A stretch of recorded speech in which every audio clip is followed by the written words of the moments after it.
Hi students, today we're going to be going through chapter 4, section 2, new section in your notes. This is called The Rise of Greek City-States. Alright, so today we'll be looking at how the Greeks began to organize their government and their life really in the ways of using city-states. City-states, of course, are these all these different little red boxes that you see up on the board here are all different independent cities in Greece that all had their own government, lifestyle, culture in different ways, but were also unified because they were all Greek. We're going to look at how that all was set up. Our objectives is we're going to look at the geography of Greece and how that really plays into the idea of city-states. We're going to define the three kinds of government that start to develop in these Greek city-states. Since each Greek city-state is independent, they have different kinds of government. We're going to look at two of the most famous and city-states, Sparta and Athens, and we're going to look at how they were very, very different and how they ran their cities. And then finally, we're going to be looking at the culture and values that pretty much all Greeks shared. There are quite a few terms and people, so please make sure that you have these terms and people added into your notes. More of them here. Take the and finally right here. So next is our focus question. How did government and culture develop as Greek city-states grew? Okay, so first of all, government, culture are really the two things we're going to look at and how they relate to the geography of Greece. Greece, of course, gets some of its ideas from other places. The Greeks were famous for being very good on boats, being very good in maritime trade. So of course they're going to pick up ideas from other places that they visited. However, they also came up with some really interesting, unique things, which is really why we study Greece so much.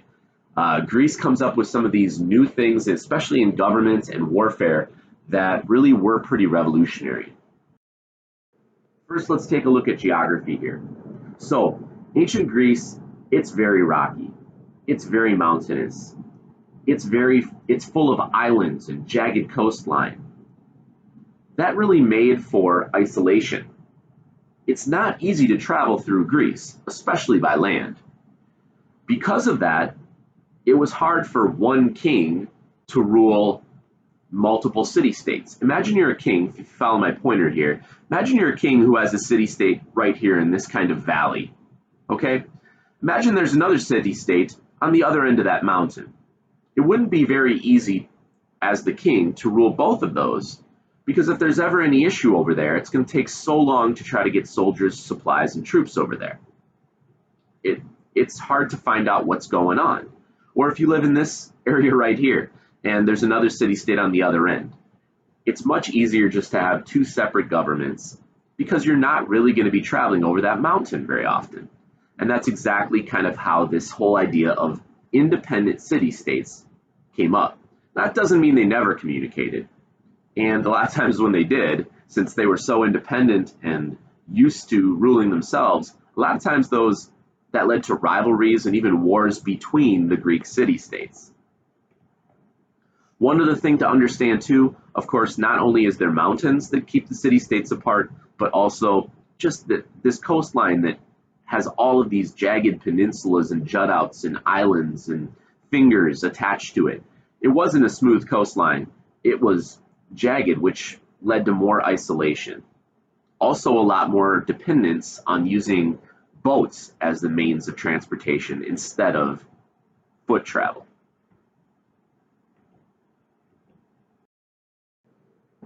Let's continue here with more of the geography. First of all, it could take up to a week to travel 60 miles. Now, this is by land, of course.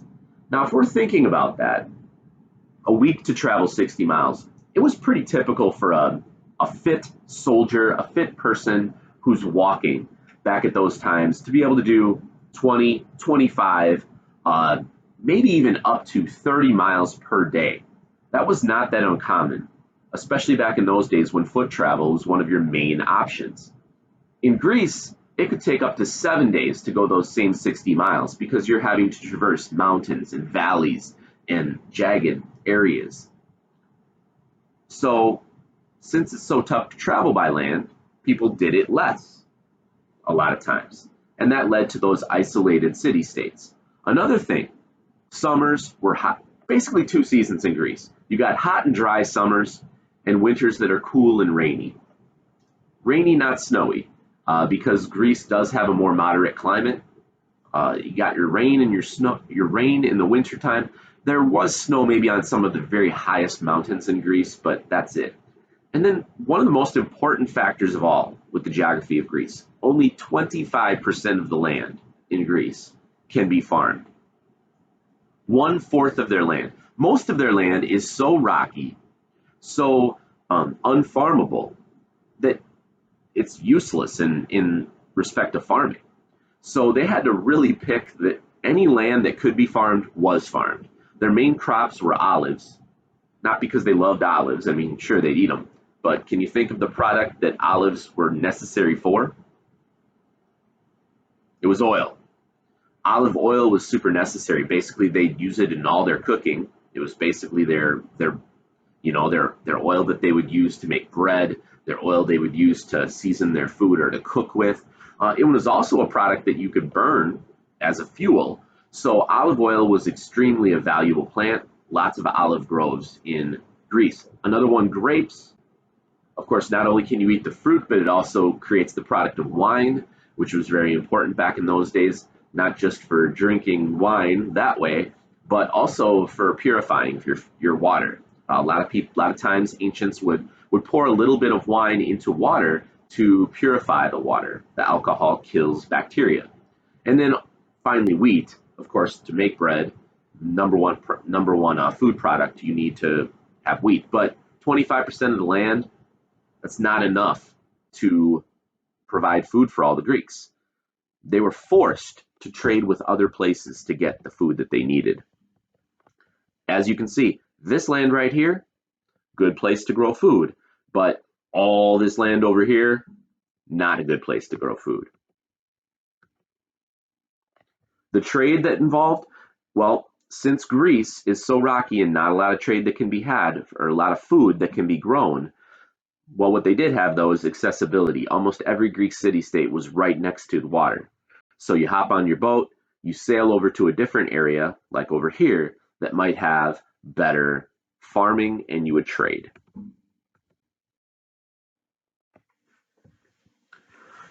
Again, we're going to talk about how sailing was so critical. You can see a few of the major Greek city-states here, Milos, Athens, Delphi. Every Greek city-state, if you really look at it, with maybe the exception of Sparta, had really, really easy access to water. And they used that to their advantage. Greeks became skilled sailors because they didn't have the farmland they needed and couldn't produce the crops they needed. They had to sail places to get it. And the Greeks really used that sailing technology and skill to expand.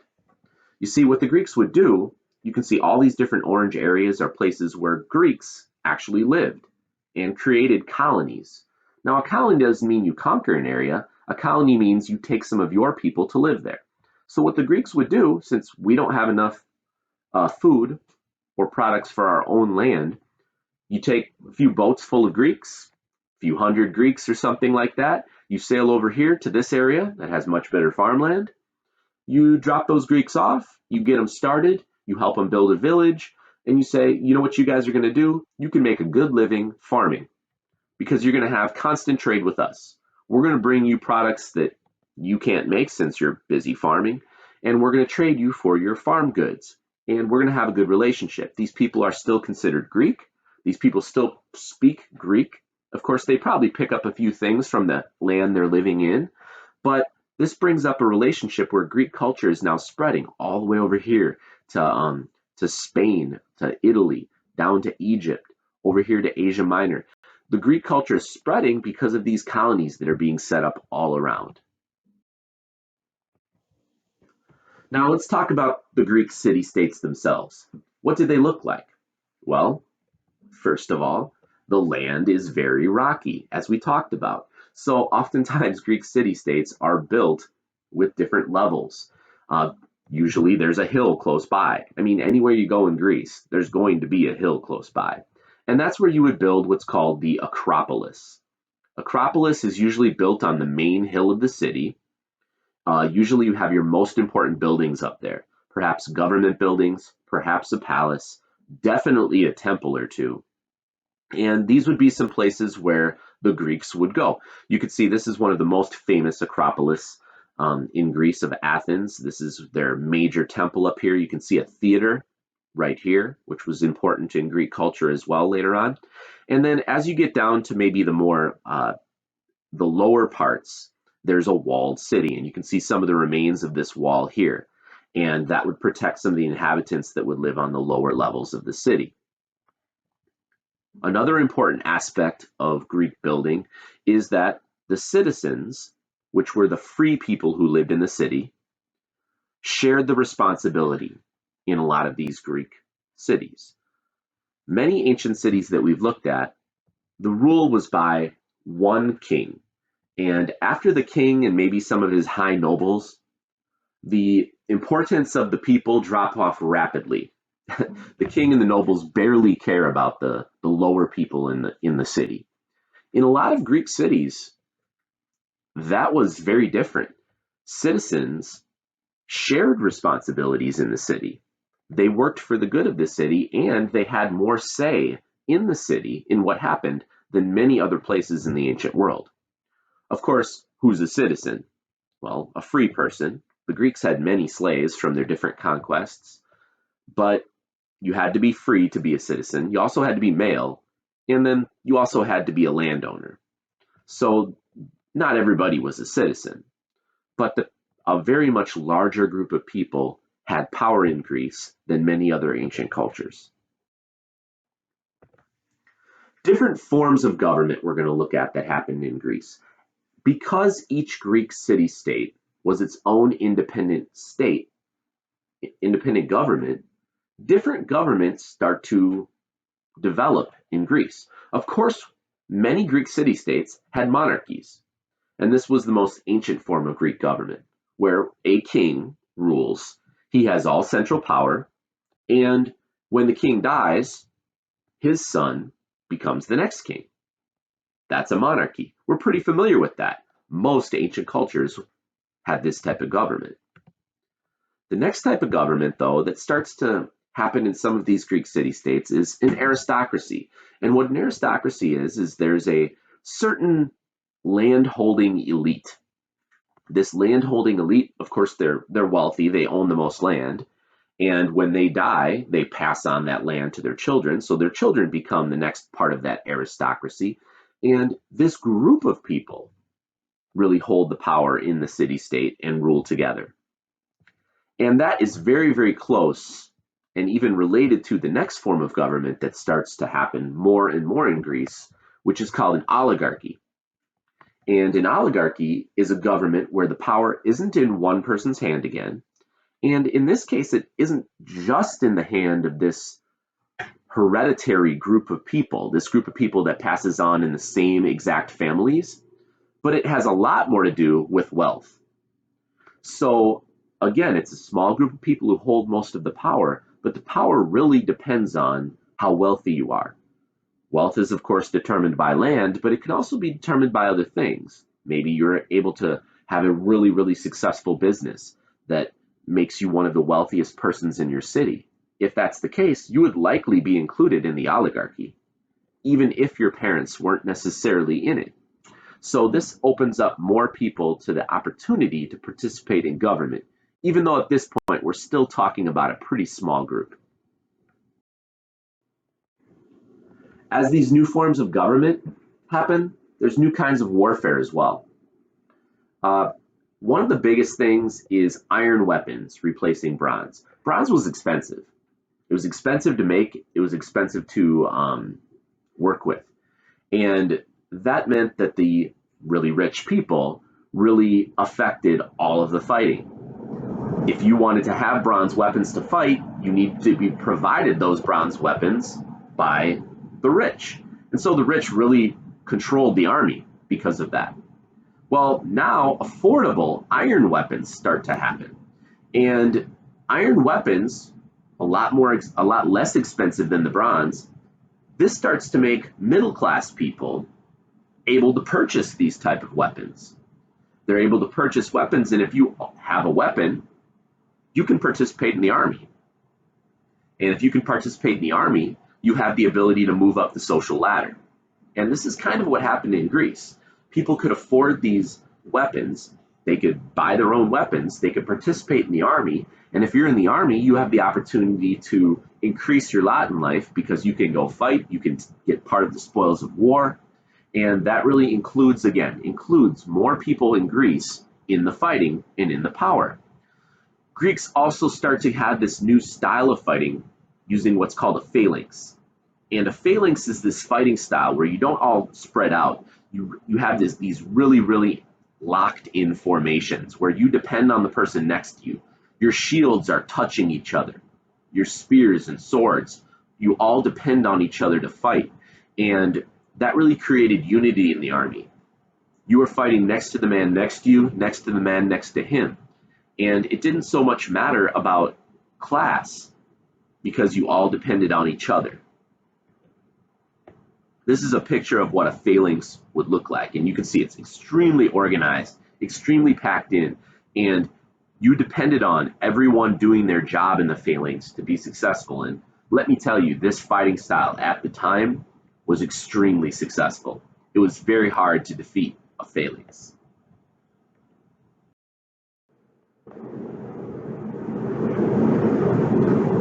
So what does this do? Phalanx warfare really puts the defense of the city-states in the hand of ordinary people. You didn't have to depend on nobles and knights to protect you. Ordinary citizens were able to fight in the army, ordinary citizens were able to get weapons, and ordinary citizens were critical to defending the city-state. And if you can defend your city-state, if you can have that kind of power in the army, pretty soon you're going to start getting power in your city-state as well. Now, there are two major city-states we're going to talk about here, Sparta and Athens, probably the two most famous. And even though they're both Greek city-states, happening at the same exact time, they really develop very different ways. Sparta stresses the military and discipline. That was their lifestyle. And Athens really stresses learning, education, the individual, and rights. And we're going to look at both of these. The first one is going to be Sparta. I'm not going to go through all the details of Sparta here because linked in the topics board is another YouTube video that you must watch that's really going to give you all the interesting details of Sparta. Actually, there's two YouTube videos. You've got to watch them both. They're very interesting. They tell you all about what Sparta was all about. Spartan warrior society, though, going to give you the real shortened version here. First of all, boys start training for the military at the age of 7. So you live with your mom and dad, mostly your mom because your dad may in fact be fighting. But you live with your mom and dad until you're 7. When you're 7, you leave your family. That's just the way it happens if you're a boy. And from the time of 7 until the time of 30, you live in military barracks. Basically, you are in a fighting training camp with all the other kids and young adults your age. Everyone, men and women, required to exercise and be strong. The Spartans valued strength very, very much. These military training schools at the age of 7, I mean, you're going to watch these things in the video, but the training was harsh. They hardly gave you any clothing. They hardly gave you any food. The reason they did these things is to make you tough. If you weren't tough enough, you couldn't be a Spartan. They literally were fine with you perishing, getting killed, if you didn't show the toughness necessary. Some things they would do, actually when baby was born, they would first of all test the baby and show him to all the elders of Sparta. And if the baby seemed to be weak or something, they'd literally toss the baby off a cliff or leave the baby out in the elements to die. Excuse me. Another thing they would do is, as kids were young, wouldn't give them enough food and they'd say, steal. And so the kids would have to steal get enough food. Now, if they get caught, they get beaten. Not because they stole, but because they got caught. So they're trying to teach these warrior tough skills to the Spartan kids. The Spartans were not interested in trade, wealth, becoming a wealthy nation, creating great forms of art, extreme learning. They weren't interested in all that. I mean, they did want their kids to learn and read, and they taught those things. But the number one concern was being tough, being Spartans. And that was what they stressed in their society. Make sure you go ahead and watch those two videos so that you're able to fill out the graphic organizer that goes along with the assignment for today. All right, so this is where you'd be starting a new lesson. Today we're going to be looking at Athens. So Athens really moves toward democracy. And democracy was not something that we really had in government before this. Democracy was a brand new idea, which is really a big reason why we study the Greeks so specifically, because we have a democratic government, and democratic governments really begin with the Greeks. One of the big people that we want to look at relating to this is Solon, and he was one of the leaders of Athens, and he starts to make some reforms, including opening up the high offices, not just to that elite few people, but more regular citizens. Another important leader that we're going to look at here is Pisistratus, and he looked at the farmers and the poor and wanted to give them more. He actually looked out for the little people, helped them, and really wanted to include them and give them a larger role in the government. Regular citizens getting to participate more in the government. Cleisthenes, he's an important person to look at. This is Cleisthenes right here. He makes an assembly, and what did the assembly do? They became a legislature, which means there wasn't just a group of people who were all supposed to, say what they thought, give their opinions, but actually they became a legislature, which is a law-making body, a body of people that makes laws. So literally now you are putting citizens in charge of making the laws, not the ruler, but the citizens. All male citizens, in fact, in Athens were expected to participate in this, so to help make the laws. This is extremely different than any other kind of government that the world had seen before this. Athens definitely gets credit for this idea that the people rule themselves. Of course, democracy in Athens was limited. Not everybody gets to participate. Only the males who were born in Athens and were native Athenians were able to do this. And of course, only free males who were born in Athens. So you're only looking at maybe a fourth of the population of Athens who are actually considered citizens. But still, regular male citizens can participate in government. And that's pretty amazing for this time. Now, all those people I just talked about, Solon, Pisistratus, Cleisthenes, and this guy right here, Pericles, who's probably the most famous leader of Athens, all these people were actually called tyrants. Now, when you hear that word tyrant, you probably are thinking of like a bad connotation, a person who rules and tries to get the people. It's interesting, though, when this word was created in Greece, it wasn't necessarily that way. Tyrants, a lot of times, they took the power by force, but they did it to help the people. Typically, tyrants ended up giving more rights to the poor people, and they took the power by force from the aristocracy or the oligarchy or maybe a monarch. So you can see some of the highlights here of these different tyrants: Solon, Pisistratus, Cleisthenes, and Pericles.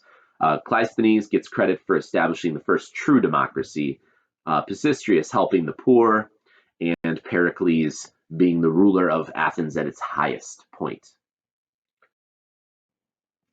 Now, along this line is where you're going to want to make sure you watch the video on Athens. There's a really important video to watch. It's a YouTube video that shows you what life was like in Athens. Make sure you watch it because, again, that's going to be the main thing that's going to help you to complete your graphic organizer. Let's talk just briefly about women. Women, first of all, could not participate in government. Okay? However, they did play a big role in religion. A lot of women were priests or worked in temples or oracles, and so they did have rights. They were able to participate in some of these ceremonies. Also, if you were a woman from a well-to-do family, you were in charge of managing the household. A lot of times, your husband was involved in government, or perhaps he was involved in war, and that left running the house a lot of times up to the women. However, women, it was not thought, you weren't thought highly of if you were seen out in public a lot. That was actually for the poor women. Poor women would maybe have to work outside their home in public, in a shop, or weaving, or doing other jobs like that, maybe working in a richer person's home.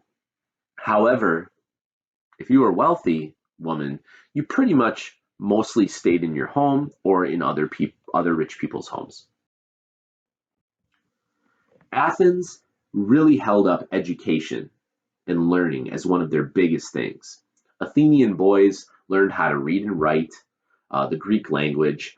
And the Greek language, if you look at the alphabet here, a lot of those letters look pretty close to Roman letters and really close to English letters because both of those alphabets and languages sort of evolved from the Greek. Now, were the Greeks the first ones to use an alphabet? Of course not. The Phoenicians actually came up with the alphabet, but the Greeks used that idea and perfected it a bit. Wealthy boys, what would they study? Well, a lot of times they'd study music, poetry, and the most important subject in Greek education, which was public speaking.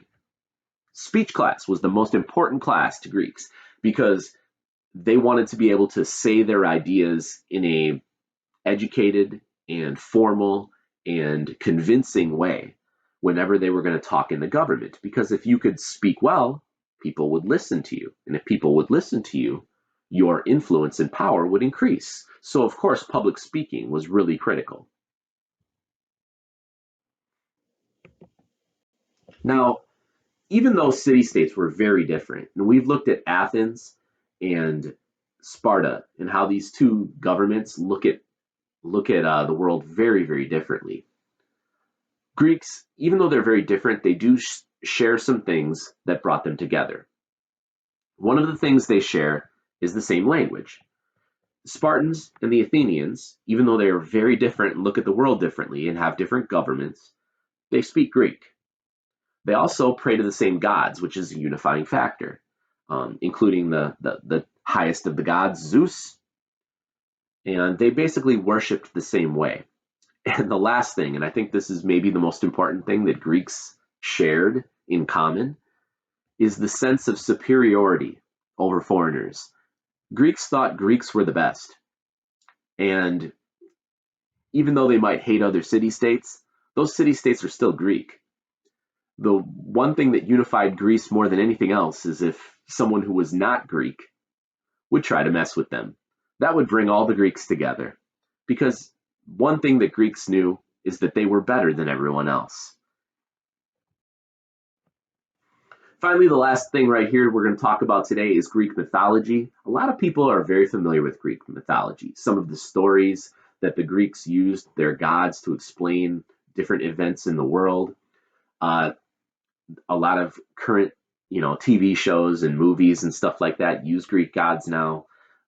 So Percy Jackson and things like that. So a lot of people have some familiarity with the Greek gods. You have a YouTube video that you're supposed to watch. It's in that topics board where it's gonna go through all 12 of the major Olympic gods. That's gonna help you to complete your graphic organizer. So make sure you watch that.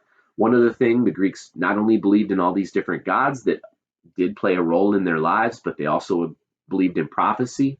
So they believed if you went to these certain places called oracles, you could get the future told to you. They could predict the future. And so the most famous oracle was the oracle at the Temple of Apollo at Delphi. And people would go to oracles like this. They would travel long distances to try to find out from these prophets and gods what might happen. That's about all on this presentation today. As I said, use these presentations, but also use those YouTube videos, which are really good, to fill out your graphic organizers. All right, take it easy.